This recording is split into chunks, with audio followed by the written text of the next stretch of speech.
నమస్తే, welcome to KVR news 9 bulletin. ముందుగా headlines చూద్దాం.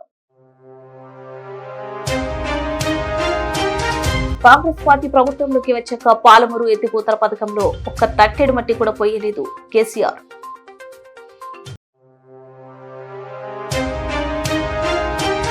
జూరాల ప్రాజెక్టు యాసంగి నీటి విడుదల అంశంపై మాజీ మంత్రి నిరంజన్ రెడ్డి కామెంట్స్.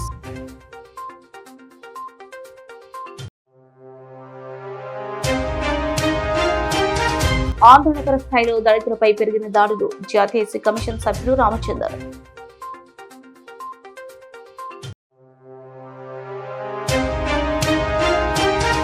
పోలీస్ శాఖను ప్రైవేటు పరం చేస్తామంటున్నారు కలెక్టర్లు, అధికారులు. పనితీరు కూడా బాలేదు అంటున్నారు కాకాని పూజిత.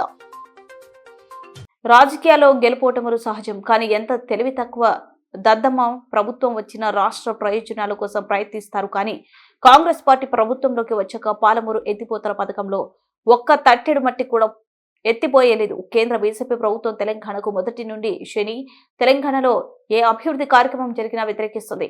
చంద్రబాబు నాయుడు ఎన్డీఏ కూటమిలో చేరడం, ఆయన మాటలు పట్టుకుని తెలంగాణలో అభివృద్ధి పథకాలను బీజేపీ వ్యతిరేకించడమే పని అయింది కేసీఆర్. సక్సెసివ్ గవర్నమెంట్ ఎవరు వచ్చినా రాష్ట్ర ప్రయోజనం కదా ఒక ప్రాజెక్ట్ అంటే. ప్రజలకు నీళ్ళు వచ్చేది కదా, ప్రజలు బ్రతికేది కదా, దాన్ని కొనసాగిస్తారు. ఇప్పుడు ఒక్క తట్టెడు మట్టి కూడా తీయలేదండి. మా గవర్నమెంట్ పోయిన తర్వాత పాలమూరు ఎత్తిపోతల పథకంలో ఒక తట్టెడు మట్టి కనీసం నేను తీయలే. మరి దాన్ని ఎందుకు అబాండన్ చేసినరో, దాని వెనక ఏం ఉద్దేశం ఉందో, ఇంత నిష్క్రియాపరత్వం ఏంది, ఇంత దారుణమైంది. 2 నెట్ సంవత్సరాలు గడిచిపోయినాయి. ఇప్పుడు మేము గమనిస్తున్నాం. మధ్యలో ఏమైంది, కేంద్ర ప్రభుత్వంతో తమాషా. బీజేపీ మొదటి నుంచి మాకు తెలంగాణకు శని అయింది. కేంద్ర ప్రభుత్వం ప్రతిదాన్ని వ్యతిరేకించడమే. ప్రతిదాని చంద్రబాబు ఎన్డీఏలో చేరడం, ఆయన మాటలు పట్టుకొని వ్యతిరేకించడం, అడ్డంగా ఇష్టం వచ్చిన పద్ధతిలో. మేము బాగా కొట్టాను. మేము ఉన్న రోజులు అనేకమైనటువంటి పోరాటాలు చేసి దాన్ని ఎప్పటికప్పుడు సాధించుకున్నాం. అనుమతులు కానీ ఇంకోటి కానీ మొత్తం 9-10 అవసరం పడతాయి. అందులో 6 అనుమతులు ఆల్రెడీ వచ్చేసినాయి. మెయిన్ ఎన్విరాన్మెంట్ అసెస్మెంట్ కమిటీది అదే మెయిన్ అసలు ప్రాజెక్టుకు లైఫ్ లైన్. దాని మొత్తం అనుమతులు వచ్చేసినాయి. దాని తర్వాత మిగిలిన అనుమతులన్నీ లాంఛనమే, ఇచ్చేయాల్సిందే. అది ఇచ్చిందంటే అటువంటి అతి ముఖ్యమైనటువంటి అనుమతి కూడా తెచ్చినాం. అన్నీ వచ్చిన తర్వాత కేంద్ర ప్రభుత్వం మన చంద్రబాబు నాయుడు ఎంపీలు అవసరం ఉంది కదా అక్కడ వాళ్ళకు. ఇప్పుడు ఇద్దరు ఎంపీలు అవసరం కదా, నితీష్ కుమార్, చంద్రబాబు నాయుడు. దానికోసం బీజేపీ ఎంతకైనా దిగజారుతుంది. ఆడ ప్రభుత్వం నిలబెట్టుకోవాలి కాబట్టి ఎంతకైనా దిగజారి ఆయన మాట పట్టుకొని డిపిఆర్ను వాపసు పంపించారండి. మేము ఉన్న రోజులు రాలే డిపిఆర్ వాపసు, అనుమతులు తెచ్చిన ఉల్టా. మేము ఇంకా డిపిఆర్ వాపసు వస్తే భూమి ఆకాశం ఒకటి చేయాలా రాష్ట్ర ప్రభుత్వం.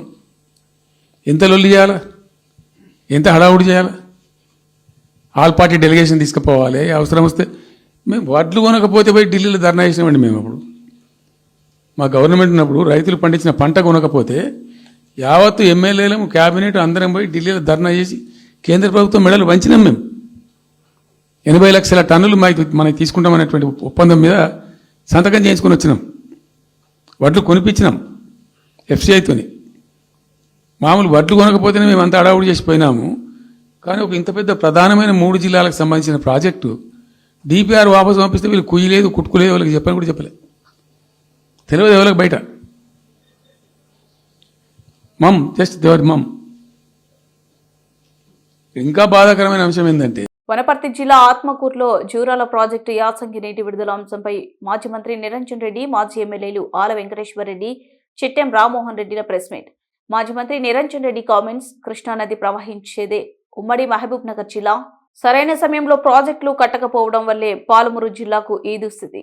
నిజాం కాలంలో ఉన్నటువంటి ప్రాజెక్టులను ఉమ్మడి ఏపీలో రద్దు చేశారు. బచావత్ ట్రిబ్యునల్ ద్వారా జూరాలకు నీటి కేటాయింపు జరిగింది.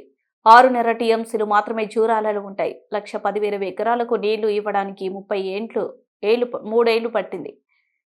పూర్తి స్థాయి నీళ్లు నింపడానికి గేట్లు తెరిచిపెట్టేవాళ్లు. కర్ణాటక రాష్ట్రంలో పరిహారం ఇవ్వకుండా 4 ఏళ్లు ఆపారు. మన జిల్లాతో పాటు రాష్ట్ర ప్రజానీకానికి, ప్రత్యేకంగా రైతాంగ ప్రజానీకానికి నమస్కారం తెలియజేస్తున్నా. మనం కృష్ణానది పక్కనే, జూరాల ప్రాజెక్ట్ పక్కనే 2-3 మైళ్ళ దూరంలో కూర్చొని మాట్లాడుకుంటున్నాం. జూరాల గేట్ తెరిస్తే మొట్టమొదలు ఎడవకాల వైపు పారేటువంటి ప్రాంతం ఇది, ఆత్మకూరు అమర్చింత ప్రాంతం. మీ తర్వాతనే ఎడవకాల కింద ఇటు కొత్తకోట గాని, మదనాపురం గాని, కిందికి పోతే పెప్పేరు గాని, ఆ కిందికి పోయిన కొంత పానగల్, ఆ తర్వాత చిన్నమ్మాయి విపణాల మండలాల దాకా పోతుంది. సుమారు 70,000 ఎకరాలు ఎడమకాల కింద, అవతల పక్క కుడికాల కింద సుమారు 40,000 ఎకరాలు అలంపూర్, గద్వాల ప్రాంతాల్లో పారేది. మనందరికీ తెలుసు, రాష్ట్ర ప్రజలందరికీ తెలుసు, నీటిపై అవగాహన ఉన్నటువంటి వాళ్ళందరికీ తెలుసు, కృష్ణానది ప్రవహించేదే మన ప్రాంతంలో, ఉమ్మడి పాలమూరు జిల్లాలో, ప్రస్తుత ఈ ప్రాంతంలో వనపర్తి జిల్లా పైన ఒకసారి ప్రవహించిన తర్వాత మన ప్రాంతం దాటి సముద్రంలో కలిసే వరకు ఈ నది యొక్క మొత్తం పొడవులో ఒక ఉమ్మడి పాలమూరు జిల్లా సరిహద్దే, అంటే ఈ జిల్లాలో పారేటువంటి ప్రాంతమే 308 కిలోమీటర్లు. ఇది అనేక వందల సార్లు ఉద్యమ సమయంలో కేసీఆర్ చెప్పినారు, మేము చెప్పినాం. చివరికి కవులు, కళాకారులు, సాహితీవేత్తలు వాళ్ళ రచనలలో, పాటలలో కూడా చూపించినారు. అయితే ఎగువ నుంచి దిగువకు పోయేదాకా కూడా కట్టవలసిన చోట కట్టాల్సినటువంటి ప్రాజెక్టులు కట్టని కారణంగానే ఒకనాడు హైదరాబాద్ రాష్ట్రంగా ఉన్ననాడు నిజాం మన కోసం తలపెట్టినటువంటి ప్రాజెక్టులు అప్పర్ కృష్ణ, భీమా, తుంగభద్ర లెఫ్ట్ కెనాల్, వీటన్నిటినీ తర్వాత వచ్చినటువంటి ఆంధ్రప్రదేశ్ రాష్ట్రంగా ఏర్పడినటువంటి ఆంధ్రప్రదేశ్ ప్రభుత్వం వాటిని నిర్మించకుండా వాటిని జ్ఞానోదయం అవుతుందని అనుకున్నాం. కానీ కేసీఆర్ గారు మాట్లాడిన తర్వాత మళ్ళా అవే అబద్ధపు మాటలు, అవే చిలిపి చేష్టలు, సీరియస్నెస్ లేకపోవడం. ఇలా రేవంత్ రెడ్డి గారు ఈ జిల్లా ఎలక్షన్లలో 2003 కంటే ముందు 2023 ఎలక్షన్లో ఏం చెప్పిండు? పాలమూరు బిడ్డను ముఖ్యమంత్రి అయితే గెలిపేయండి అన్నారు. 14లో 12 ఎమ్మెల్యేలను కాంగ్రెస్ వాళ్ళని గెలిపించారు. గెలిపించిన పాపానికి ఈ 2 ఏళ్ల కాలంలో ఏం ఒరిగింది పాలమూరు జిల్లాకని అడుగుతా ఉన్నాం. 90% కంప్లీట్ అయిన పాలమూరు రంగారెడ్డిని పడావు పెట్టడమా? దాని కొరక నిన్ను గెలిపించింది. కేసీఆర్ గారు ఉన్నప్పుడే ఒక మోటార్ స్టార్ట్ అవుతుంది ఎట్లా, తర్వాత ఇయ్యాలటి వరకు ఒక అడుగు ముందలు పోదు ఎట్లా? 6 నెలలు కష్టపడితే అప్ టు కర్వెన వరకు వచ్చి నీళ్ళు వచ్చి ఆగుతాయి. కర్వెన నుంచి పోయి కెనాలకు సంబంధించిన అన్ని టెండర్లు అయిపోయినాయి అప్పుడు ఆ టైంలోనే. 2 ఏళ్ళు అస్సలు నిమ్మకు నీరెత్తినట్లు 2 ఏళ్ల కాలం ఎంత వృధా చేసిర్రు. నిజంగా 6 నెలలు అంటే ఒక 1.5 year ముందే ఇవాళ కర్వెన వరకు నీళ్ళు వచ్చేసి అన్ని రిజర్వాయర్లు కలిపితే దాదాపు 70 TMCల నీళ్లు మనం స్టోర్ చేసుకునే వాళ్ళం. ఇయ్యాలంటే దాని మీద చిత్తశుద్ధి లేదు. ఎంతసేపు కేసీఆర్ గారి తిట్టడము, అదొక మైక్ పట్టుకుంటే తిట్టడమే తప్ప, కేసీఆర్ గారు అన్ని పాయింట్లు నిన్న రైజ్ చేస్తే ఆ ఉత్తమ్ కుమార్ రెడ్డికో లేక ముఖ్యమంత్రి గారికో జిల్లా మంత్రులకు సోయి ఎవరికన్నా ఉందా మాట్లాడడానికి? ఎందుకు చేస్తలేమన్న దానికి ఆన్సరే లేదు వాళ్ళ దగ్గర. ఎందుకు ఆపిర్రు మీరు? ఇప్పుడు ఇరిగేషన్ మంత్రిగా నల్గొండలో ఆయన రంగారెడ్డి పథకం తెచ్చి ముందర పెట్టిండు, మొత్తం సస్యశాలం చేసి వాళ్ళ అది కూడా చేసి తక్కువ. కానీ ఏం చేసి రేవంత్ రెడ్డి అంటే వాళ్ళ మామ పేరు పెట్టుకుని పోయిండు. దానికి పాలమూరు రంగారెడ్డి పనులు తీసి పడేసి జయపాల్ రెడ్డి గారు లిఫ్ట్ ఇరిగేషన్ పెట్టిపోయాడు. ఆ జయపాల్ రెడ్డి గారు ఒక్కనాడన్నా నేను భీమా ప్రాజెక్ట్ కోసం పోతే ఒక పని చేయలే. నాకు నేను గాడ్ ఫాదర్ గా ఉంటారా, మీరు ఆయన చచ్చిపోయాడు కదా అన్నాడు పెద్ద మనిషి. నేను పోయి అడిగితే ఒక్కనాడు ఒక తట్టెడు మాట కూడా కాదు, నేను చెప్పు జరా ఎవరు చెప్పు పనుల నైపు కూడా తొందరగా అని ఎంపీ ఇప్పుడు మనకు మినిస్టర్ కూడా చేయలే. కానీ ఈ రోజు ఆ పాలమూరు రంగారెడ్డికి జయపాల్ రెడ్డి గారు పేరు పెడతారట. ఇది దీన్ని బట్టి వీళ్ళది ఎక్కడ ఏంటంటే వీళ్ళ సొంత డబ్బా కొట్టుకోనికి వచ్చారా, వీళ్ళ సొంత భాగానికి వచ్చారు అంతేగాని తెలంగాణకు కానీ మన మహబూబ్నగర్ జిల్లాకు కానీ ఏం చేయనిక రాలేదు సార్. ఇది ఓపెన్ గా చెప్తాడు, అరే మీరు ఏమన్నా బాగా చేసుకోండి రా బాగా తినండి అని చెప్తాడు. అదే జరుగుతుంది. కాబట్టి దయచేసి పాత్రికేయులతో మీకు అందరు తెలియజేస్తున్నది ఏంటంటే, మా నీళ్లు మాకే కావాలి, మా ప్రాజెక్టులు మాకు తొందరగా కంప్లీట్ చేయాలి, లేకపోతే దీని మీద ఉద్యమిస్తాం. రేపటి నాలుగు ఊర్లో పొండి కూడా తిరగనీయం. ఇది మాత్రం ఖచ్చితం. ధన్యవాదాలు.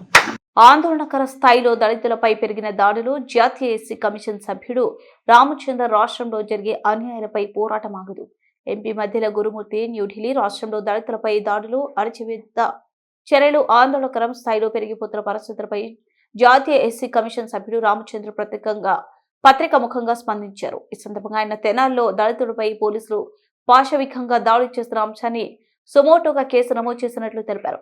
ఇదిలా ఉండగా ఈ అంశంపై వైఎస్ఆర్సీపీ ఎంపీ మధ్యల గురుమూర్తి స్పందిస్తూ జాతీయ ఎస్సీ కమిషన్ సభ్యుడే సీరియస్ గా స్పందించడం చూస్తుంటే కూటమి ప్రభుత్వం ఏర్పడ్డాక రాష్ట్రంలో పరిస్థితి ఎంత తీవ్రంగా మారిందో అర్థం చేసుకోవాలన్నారు.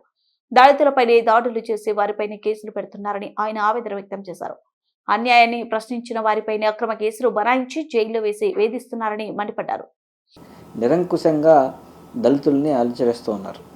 ఇది సాక్షాత్తు జాతీయ ఎస్సీ కమిషన్ వారు ఈరోజు పత్రికా ముఖంగా విలేకరుల సమక్షంలో ఈ విషయాన్ని చెప్పడం జరిగింది. అంటే దీన్ని బట్టి మనకు అర్థమయ్యేది ఏంటంటే, ఈ కూటమి ప్రభుత్వం, తెలుగుదేశం ప్రభుత్వం అధికారంలోకి వచ్చిన తర్వాత ఎక్కడైనా కూడా ఏ చిన్న తప్పులకు కూడా ఎస్సీల మీద పాశవికంగా వాళ్ళ యొక్క పవర్స్ అన్నీ ఉపయోగించి వాళ్ళ మీదే దాడులు చేయడం, వాళ్ళ మీదే కేసులు పెట్టేయడం, వాళ్ళకి ఎవరైతే గొంతు విప్పి మాట్లాడుతున్నారో, అన్యాయాలను ఎదిరిస్తున్నారో వాళ్ళ మీద కేసులు పెట్టేయడం, అణచివేయడం, జైల్లో వేసేయడం.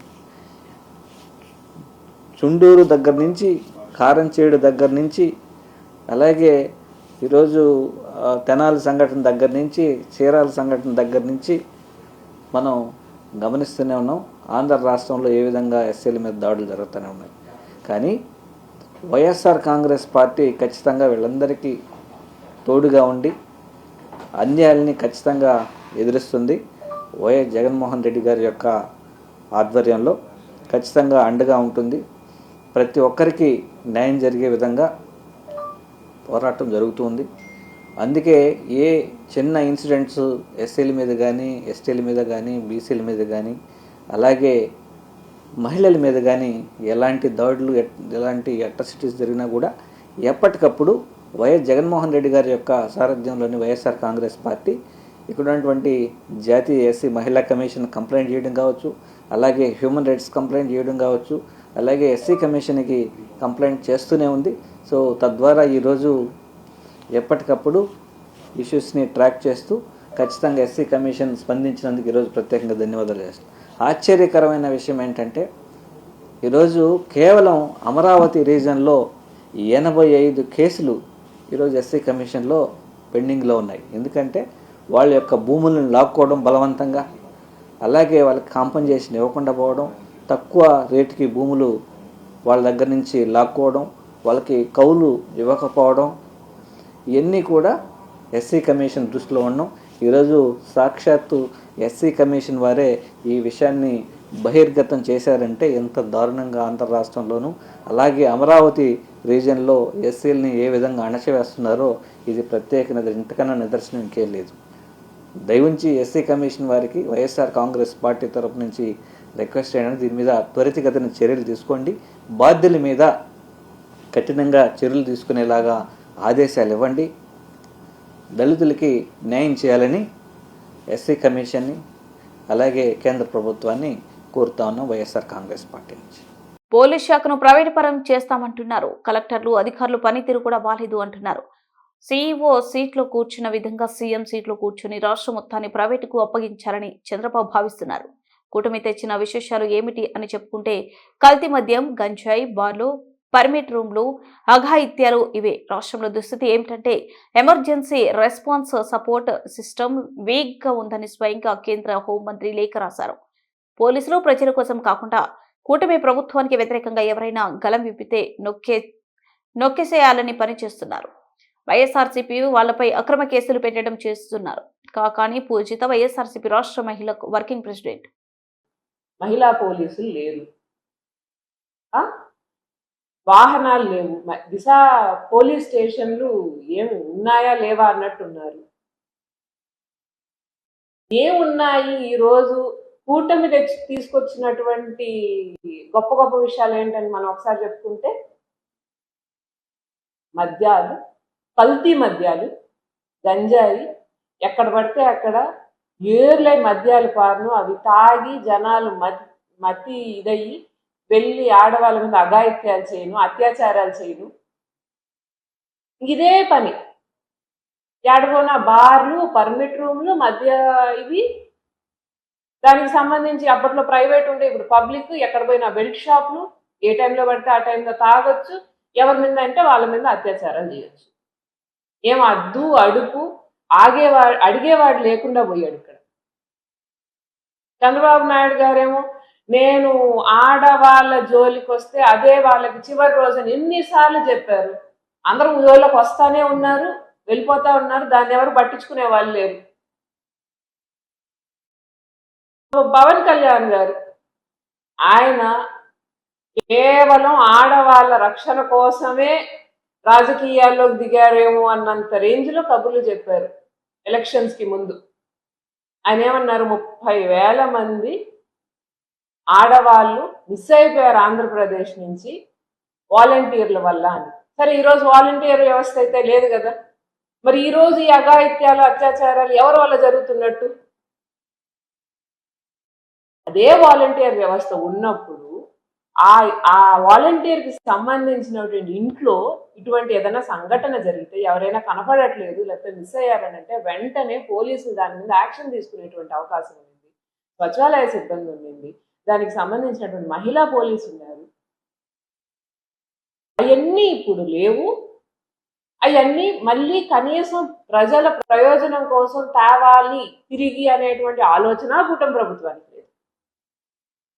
ఈరోజు ఏంటి, సాక్షాత్తు Amit Shah union home minister మనకి లెటర్ రాశారు. మనల్ని స్థాయికి దిగజార్చినటువంటి కూటమి ప్రభుత్వం చూడండి. లెటర్కి సంబంధించి ఏంటంటే, ఎమర్జెన్సీ రెస్పాన్స్ సపోర్ట్ సిస్టమ్ ఆంధ్రప్రదేశ్ది ఎంత వీక్గా ఉందంటే, దాదాపు చండీగఢ్లో ఒక ఎమర్జెన్సీ కాల్కి రెస్పాన్స్ టైము 5.8 నిమిషాలు ఉంటే మనం 25.5 నిమిషాలు తీసుకున్నాము. అంటే ఎమర్జెన్సీ సర్వీసెస్ అంటే నిమిషాల్లో పనులు జరగాల్సినటువంటి సర్వీసులు, అంటే వెంటనే ఎవరికైనా పాపం ఇబ్బంది అయితే వెంటనే వాలిపోవాలనేటువంటి దాన్ని ఎమర్జెన్సీ అంటాం. అటువంటి సర్వీస్ ఒక అర్ధగంట సేపు రెస్పాన్సే లేదు. అంటే మీరు ఆలోచన చేయండి, ఎవడైనా పాపం ప్రాణం పోయే పరిస్థితుల్లో ఫోన్ చేస్తే ప్రాణం పోయాక తెలుస్తుంది ఆ విషయం. ఇటువంటి పరిస్థితుల్లో ఉన్నారు. ఈ లెటర్ వచ్చింది. ఈ లెటర్ వాస్తవమా కాదా? నేనేం పుట్టించినటువంటి లెటర్ కాదు కదా. మేము ప్రతిపక్షంలో ఉన్నాం, 24 గంటలు కావాలంటే మేము అబద్ధాలు చెప్తాము, మీ మీద ఇచ్చేస్తామని చెప్పి మాట్లాడవచ్చు. ఈ లెటర్ అయితే మేమేం పుట్టించింది కాదు కదా. ఈ లెటర్ అయితే మీకు సాక్షాత్తు సెంట్రల్ గవర్నమెంట్ నుంచి వచ్చిందే కదా. ఈ లెటర్ వచ్చింది, ఈరోజు ప్రతి ఒక్కరు మిమ్మల్ని ప్రశ్నిస్తున్నారు. ఇంత గోలలు జరుగుతుంటే ఈరోజు ఏంటంటే మళ్ళీ పోలీస్ సిబ్బంది పోయి విశాఖపట్నంలో వైఎస్ఆర్సీపీ పార్టీలో చేరికలు ఆపడానికి భారీ పోలీస్ బందోబస్తు దాన్ని ఆపారు. అంటే ప్రభుత్వం, మనం ఎప్పుడో అనుకున్నాం కదా, ముఖ్యమంత్రి కానీ హోంమంత్రి కానీ లాస్ట్కి పోలీసులు, డీజీపీ వీళ్ళందరూ ఏంటి, ప్రజల గురించి ఆలోచన చేయట్లేదు. వాళ్ళ ఆలోచన అంతా ఏంటి, కూటమి ప్రభుత్వం వ్యతిరేకంగా ఎవరైనా గలం విప్తే ఆ గలం నొక్కేయాలి. వైఎస్ఆర్సీపీ పార్టీ వాళ్ళు ఎవరైనా కానీ వాళ్ళని తీసుకొచ్చి పోలీస్ స్టేషన్లో అక్రమ కేసులు పెట్టాలి, అనవసరంగా వాళ్ళని ఇబ్బందులు పెట్టాలి. లేకపోతే సాక్షాత్తు హోంమంత్రి గారు, యూనియన్ హోంమంత్రి గారు, మీకు మీ ఎమర్జెన్సీ సర్వీసెస్ బాగాలేదు, మీ పోలీస్ సర్వీసుల్ని రిన్యూ చేసుకోవాల్సిన అవసరం ఉంది, ఒకసారి దాని మీద దృష్టి సారించండి అన్న తర్వాత కూడా ఈరోజు అసలు ఆ విశాఖపట్నంలో అంతమంది పోలీసులు ఎందుకండి? అడెవరైనా దొంగలు, దోపిడీదారులు ఎవరు వెళ్తున్నారని చెప్పి, అంటే ఎట్టి పరిస్థితుల్లోనూ పొరపాటున తక్కువ మంది పోలీసులు వెళ్తే వాళ్ళు ఎదురు తిరిగి ఆడ ప్రోగ్రామ్ చేసేసుకుంటారేమో అన్నటువంటి భయంతో అంతమంది భారీ పోలీస్ బందోబస్తు పెట్టి ఆ ప్రోగ్రామ్ ఆపాలి. ఇప్పుడు అక్కడ ఆ పోలీసులు ఉండాల్సిన చోటు లేరు కదా. బులెటిన్ ముగించే ముందు హెడ్లైన్స్ మరోసారి. కాంగ్రెస్ పార్టీ ప్రభుత్వంలోకి వచ్చాక పాలమూరు ఎత్తిపోతల పథకంలో ఒక్క తట్టెడు మట్టి కూడా పోయలేదు కేసీఆర్.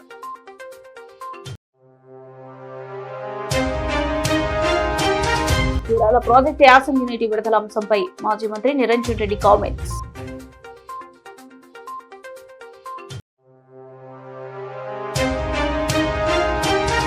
ఆందోళనకర స్థాయిలో దళితులపై పెరిగిన దాడులు జాతీయ ఎస్సీ కమిషన్ సభ్యులు రామచందర్.